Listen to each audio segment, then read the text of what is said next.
Our next speaker this morning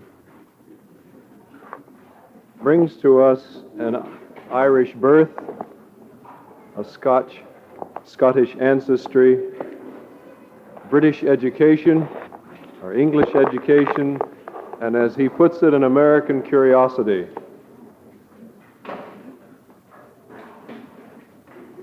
He has a deep concern for Anglo-American accord on environmental design issues. He is professor of architecture at the University of Notre Dame and director of grad programs in environic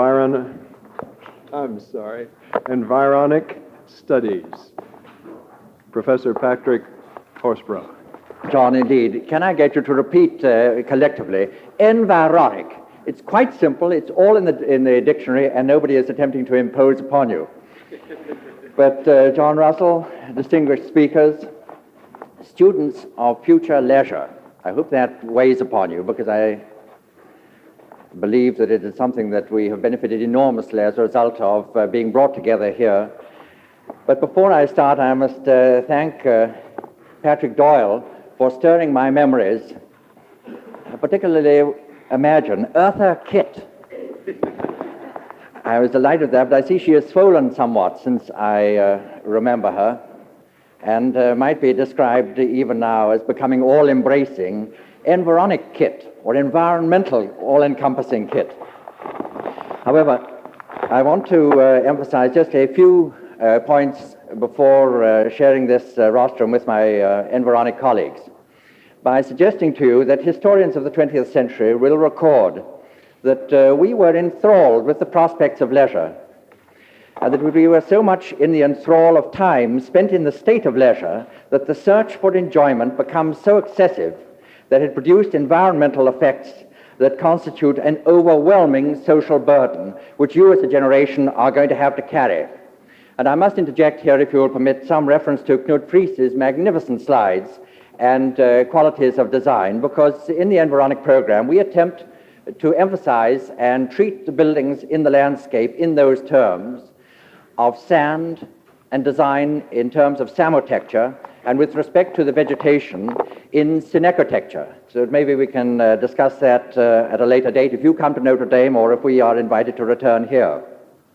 But I would suggest to you that it is now obvious that our economy suffers simultaneously from the results of both luxurious and the penurious conditions imposed by increasing social state of leisure. Organized society recognizes the psychological and the physical need for leisure, and it seems that any social structure of whatever political persuasion is now bewildered by three consistent design control factors. One, that any form of leisure implies time in which to be leisurely. Two, that space is required in which to indulge leisureliness.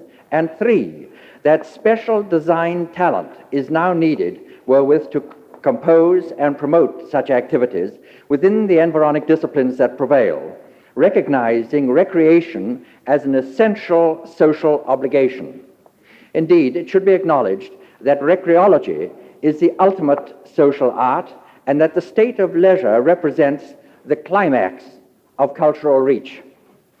May I add here a reference to Geoffrey Broadbent's slides yesterday of the great 18th century landscape of Stourhead, and emphasize that history records the relative value of cultures and civilizations by the residue of their leisure, in the form of their arts.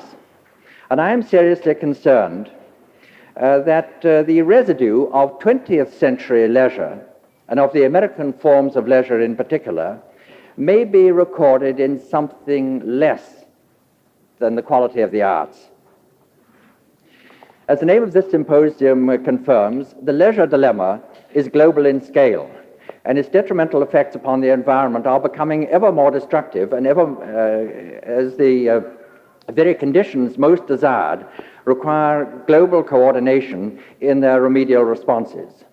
This intensifying conflict between the maintenance of environic qualities and the temporary human demands for space in which to perform the leisurely pursuits is ever increasing in ever increasing numbers, in ever developing sophistication, as was shown last night with respect to the pinball fantasy, with ever greater disruption of the synarchitectural disciplines, represents already an impending international crisis.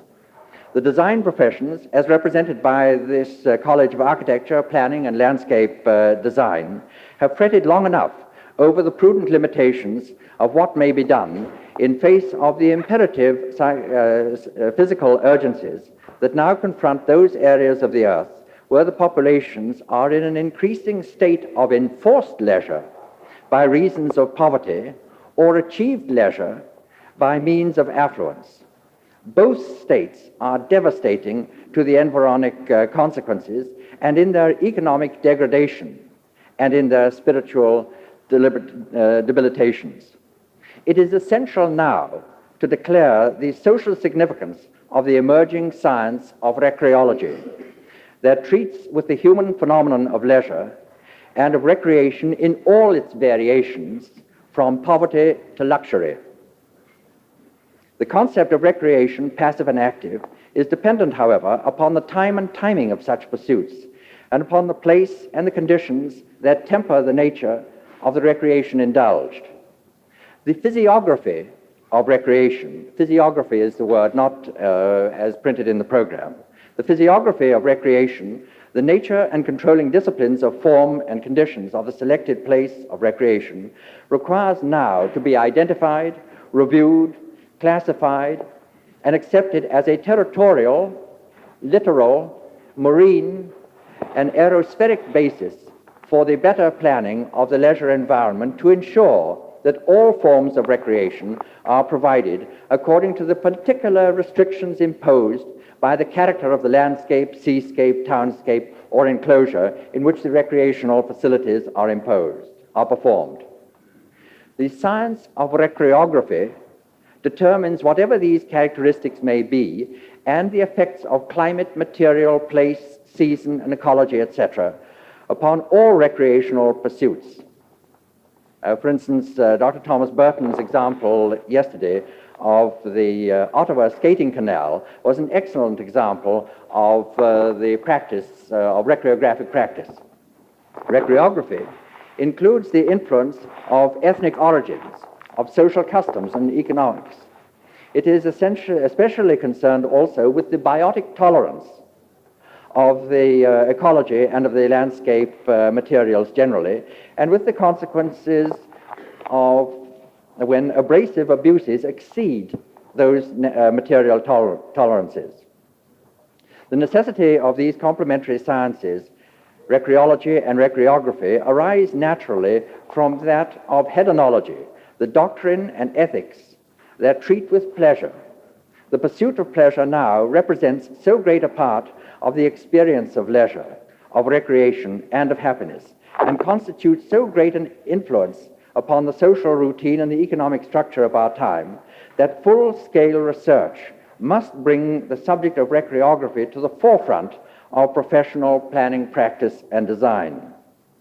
This symposium of international speakers is, I believe, the first of its kind in that it is devoted to the consideration of the environics of leisure on a global scale.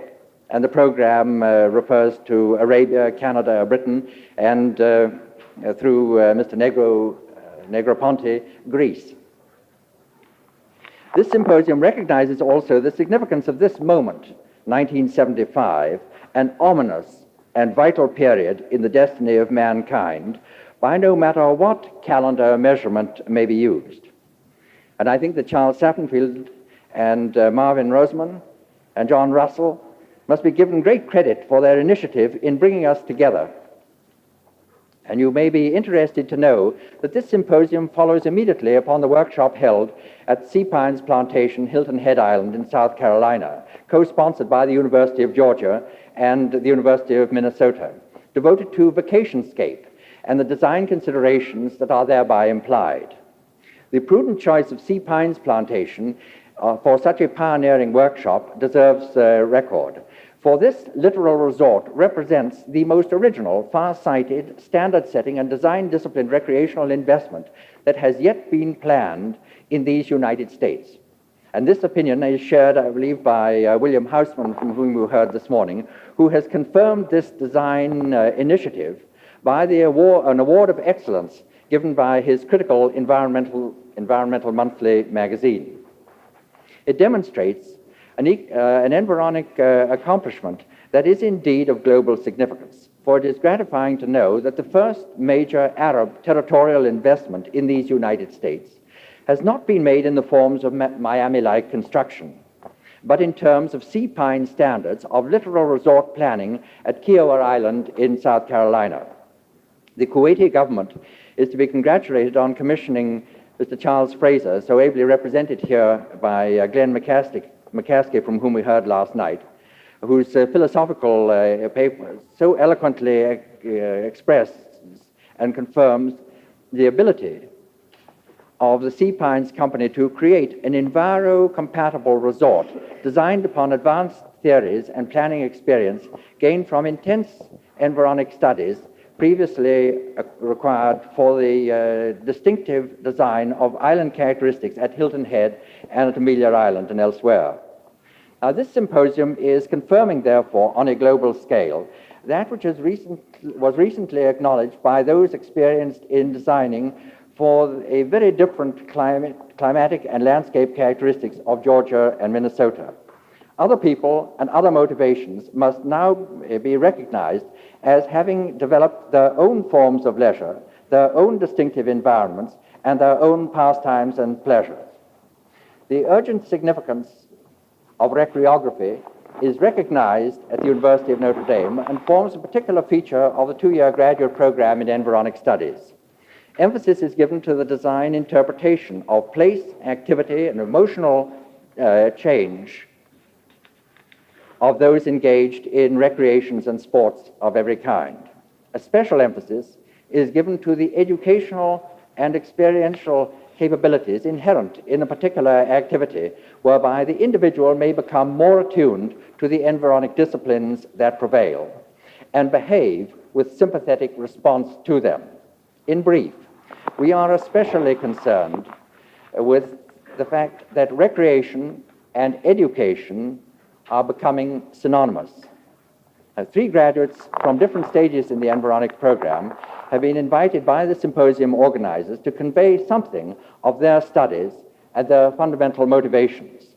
And for the sake of brevity, I shall introduce my environic colleagues by their elemental preoccupations collectively. Bill Godfrey, architecture, is concerned with the leisure environment of water, from whence all life, we are told, has emerged. Terry Parent, sociology, is concentrating upon the leisure environment of landscape, which we have so befouled. And John Hammond, sociology, is devoted to the prospects of personal flight and to the leisure environment of the air to which we all aspire. These interactive and elemental factors, forces and functions, must be balanced by the equally acute awareness of the social mood and economic momentum. William Godfrey, water. I presume that's for him because I haven't said anything yet. The other thing is I don't have nearly the vocabulary or the accent, so maybe you'll be able to understand what I have to say. I'd like to talk about two things today. The first is a little bit of a discussion of the limits of the definition of leisure itself. I think maybe we're missing the boat a little bit the way we've been referring to it so far. And the second thing that I'll get into, although time is brief, is the context of marine leisure planning. In a symposium dealing in diversity of approach to leisure, if not intent, I would like to point out what I feel are several constraints of leisure context that may paralyze our ability to understand the ideas that we have presented here so far. By this I mean that it seems we make a most critical jump when we divide leisure and work so quickly. Surely the classical definitions, in fact, absolutely separate the two activities. However, I submit that as we enter into an age with increased leisure time being available, we are, in fact, never to be less occupied by the circumstances of time, place, and decision than we are today or we were yesterday. We are going the same way as our oil costs. With age comes added responsibility in the life of a person. It would be folly to presume that a culture, a country, or a civilization matures any differently. Thus, we find ourselves here trying to define leisure and display our projects using a past context. For how many of us here is leisure activity our work? And for how many of us, and for the billions that we design for, is leisure something that is worked at, from the organized sport to the necessary maintenance and tuning of a stereo system? As professional and service jobs mushroom and the number of strictly 40-hour-per-week jobs shrink, with games of golf becoming the boardrooms of business contact, we still cling to the quickly expanding definitions of work versus leisure and office versus home. I'm not a demographer or an anthropologist by training, but I feel the state of flux of people worldwide defies our present definitional limits. Secondly, if we are a world symposium, are we defining the conditions of leisure of Americans and North Europeans or the world? In less developed countries, enforced leisure, as we call it, has been a constant state for at least as long as I have seen newsreels.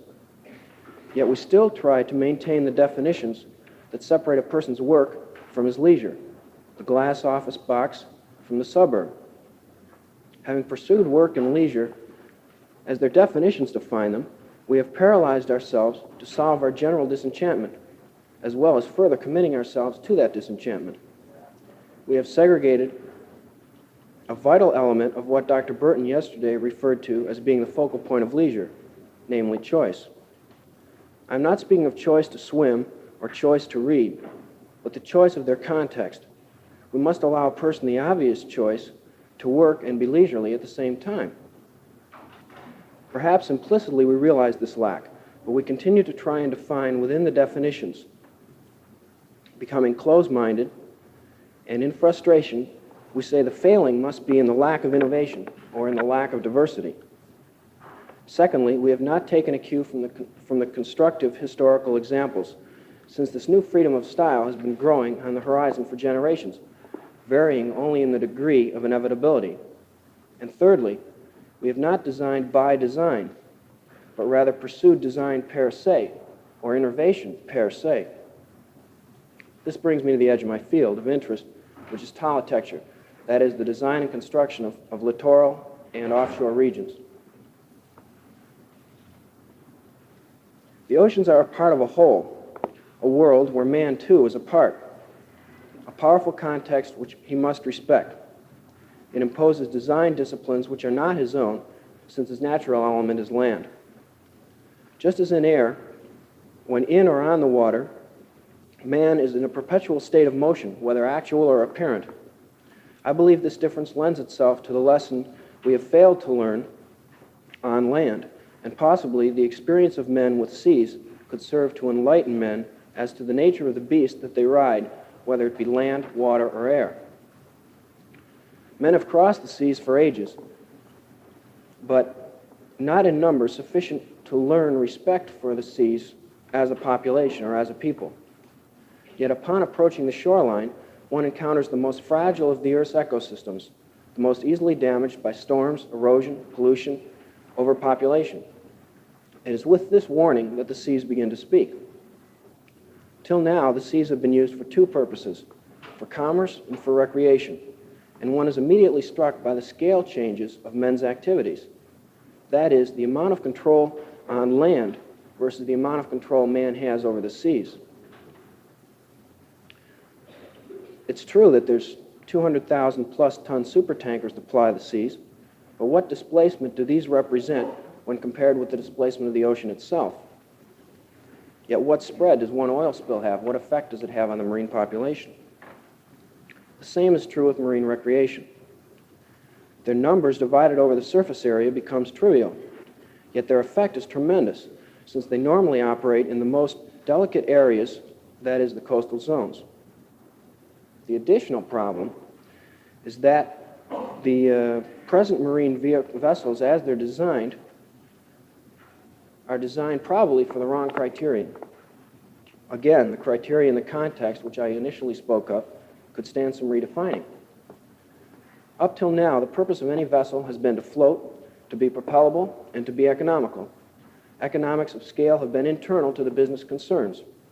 How many can the plant produce, or how many can the market absorb, rather than how many can a particular marine region tolerate? We have defined minimum space, ventilation, and health requirements for people, animals, zoos, and parklands. Yet where do we find a marine park or a preserve? Where are the seas traffic lanes closed to traffic?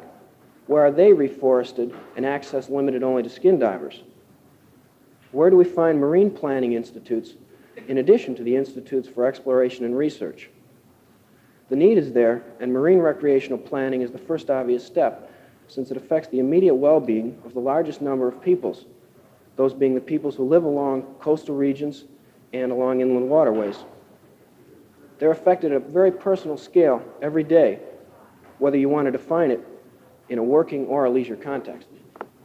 Thank you. Can't help but notice that we haven't had a sociologist speak today or yesterday, and I'll spare you that today. I'm going to eliminate my sociological introduction. And I'd like to just begin with, to suffice it, in that the urban implosion has created a stressful environment, the ventilation of which is our major concern in this symposium. That is the location, diversity, and intensity of recreational activities. If we perceive planning to be, in part, the orderly control of resources for future benefit, then programs to facilitate that order are of major emphasis. Outdoor recreation must be viewed as primary public purpose, emphasizing the need for scrupulous attention to the needs and activities of the population and the management of those environmental conditions so amenable to recreation. The thrust of the symposium's activities has been, thus far, in the direction of leisure as an escape philosophy. It is not always possible to escape, but when finally the hordes of urban humanity do escape, the intensity of their energy has a resounding influence upon the nature of their activity and their perception of the purpose of their environment. The basic foundation of public and private recreational service should be a reflection of diverse needs, interests, and abilities.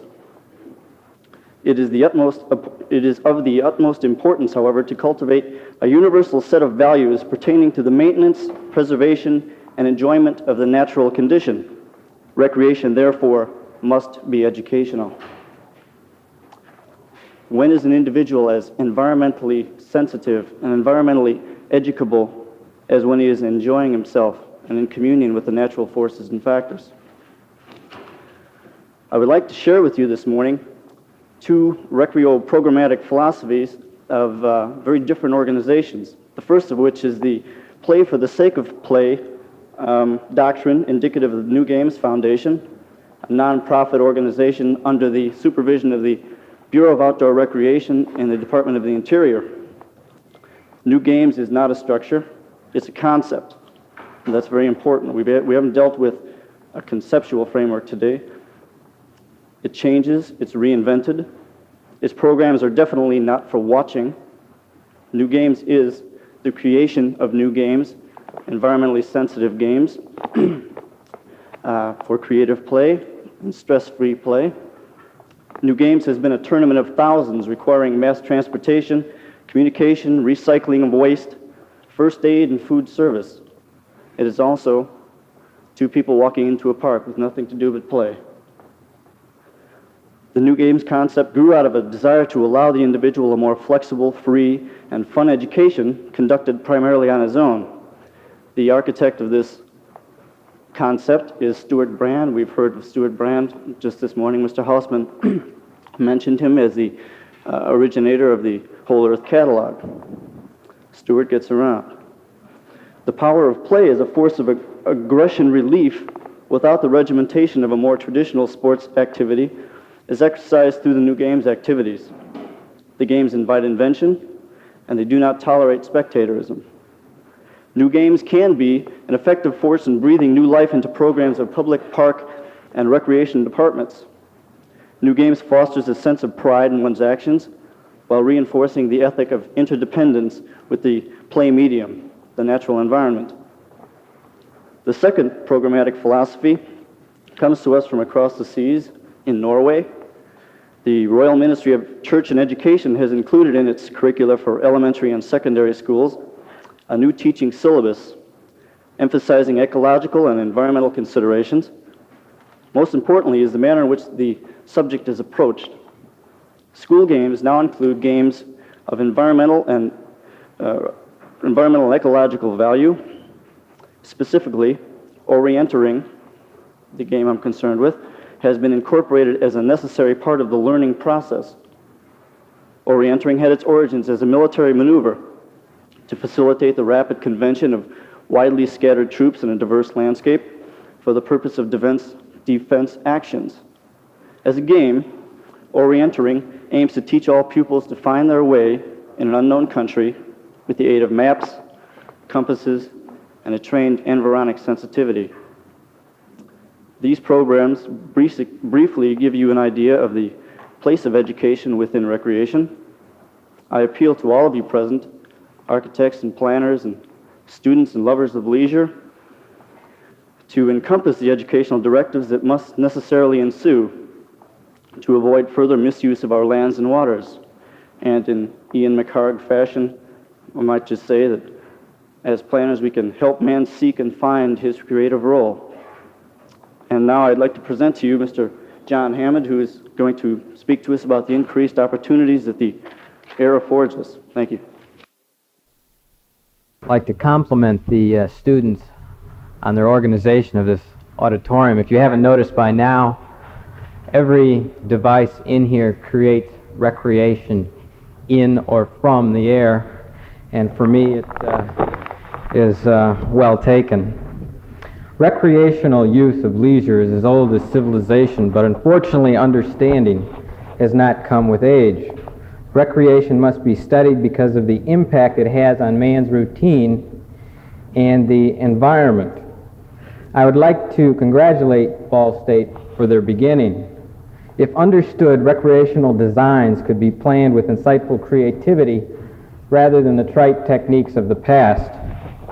Hopefully, in the future, recreography will obtain its deserved high priority in the minds and institutions of this country. Recreation is not simply spare time activity. It is a state of being, a condition of man, an approach to the environment and to life itself. By this credence, there is some hope for sport of the highest quality in the environment, begetting not only inspiration but aesthetics. Recreation conducive to man in harmony with the environment must be discovered, investigated, and promoted if it meets this criterion. It is qualitative and receives its value in proportion to the benefits to man and the environment. Sky sailing or hang gliding, the topic that I'm going to deal with here, which is that device hanging from the ceiling up there, and I hope it stays there, is an activity that has this high quality. Unlike my predecessor yesterday, the psychologist from England who preferred to do it in the road, I prefer to let it all hang out. This sport allows bird-like flight, a pursuit that has always fascinated man. I firmly believe that never has man joyfully anticipated an event over a longer span of time. Free flight fascinated the ancients, and its fulfillment is being promulgated for the future. The quest for flight has stretched throughout human history. Prehistoric man, being temporal, was fascinated by flying creatures. He was daunted by their freedom, but surmounted it in his fantasies. These myths and legends led to man's early fatuous attempts, but only after much time and pain did he fathom the Eridon's requirements. This understanding led to the fact of flight and today's fulfillment of his fascination. Throughout most of the history of modern aviation, man has been growing in opposition and out of harmony to the natural forces. Men designed to challenge nature, not to utilize it, and ingenuity was misplaced for power. Over the past 90 years, Man has learned to fly, but his knowledge has produced huge machines that confront and challenge nature, threatening the very environment in which we live. Through progress, improvements have eliminated the reasons for his original quest, the fantastical sensation of flight and the ability to soar like a bird. Only after years of grossly powered machines spurred by commercial stimulation has man returned to the purity of the air that is available by better understanding of the environment and its natural energies. Man need not accept the shortcomings of present-day aviation to enjoy the miracle of flight. The sky sail does not affront nature, it flows with it and complements it. Today, the popular Regalo sky sail, which is that particular design up there, is but a primitive example when compared to the new designs in the sport. Most of these higher performance crafts are taking the planned form of a flying wing, which is basically just a wing without the fuselage of a plane. And this is the key to even greater success because of all aircraft types, it most closely approximates the shape and dynamics of a bird and appears to offer the highest performance per unit of airframe. An example would be the Icarus V, which is a flying wing. It has almost 3 times the glide ratio of that particular design, and its sink rate is about half, equivalent to what a modern-day sailplane would be. Overall, sky sailing is recreographically unique because of it is not seriously restricted by climate, season, geographic condition, ecological material, only by topography and micrometeorology. The sport can be enjoyed at any time in any place that has a terrain slope angle that is greater than the glide angle of the craft and complementary winds. These wind and landscape characteristics are sky sailing's only recreographical requirements because they produce its essential sustaining forces. Sky sailing coordinates education with recreation for the achievement of environic sensitivities. This recreo-education combines imagination and cognition with experience. Sky sailing incorporates many instructive recreational factors having marked behavioral, educational, and environic benefits. It exposes the participant to the wind and its relationship to the topography, how a craft will respond to these interactions, what sensitivities are required to appreciate these interactions, how physical response affects the control of the craft, and the importance of anticipation and timing, material tolerance and how design can increase efficiency, behavioral limits, and the importance of knowledgeable judgment. Each of these skills requires education and perception of the limits of the interacting elements. When these are personally confronted, environic experience and insight is gained. This combined sensitivity is the basis for environmental analysis and appreciation. Today's use of the sky sail is an environic as well as a recreational activity. Unlike other forms of recreation, sky sailing unites man and the environment for the fulfillment of free flight. This alliance is achieved by few sports. Traditional recreation has used the environment only as a facility in which it is performed, not as an integral part. Sky sailing allows man to come into union with the environment and enjoy one of nature's most unforgiving elements, the air. Sky sailing is a new and inspirational sport because of the opportunities it offers its participants. Like most sports, it depends on the development of skill and knowledge, but unlike others, it aspires to a profound understanding of self in union with the environment. Sky sailing is an emotional expression in the form of a technical art and enables man to cope more successfully with life's enigmas. Few moments in life can take us beyond ourselves. Few adventures allow us to discover the harmony of the natural forces and find our place with them. Sky sailing allows one such rare experience.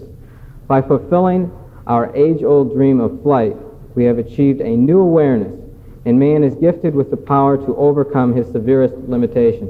Thank you.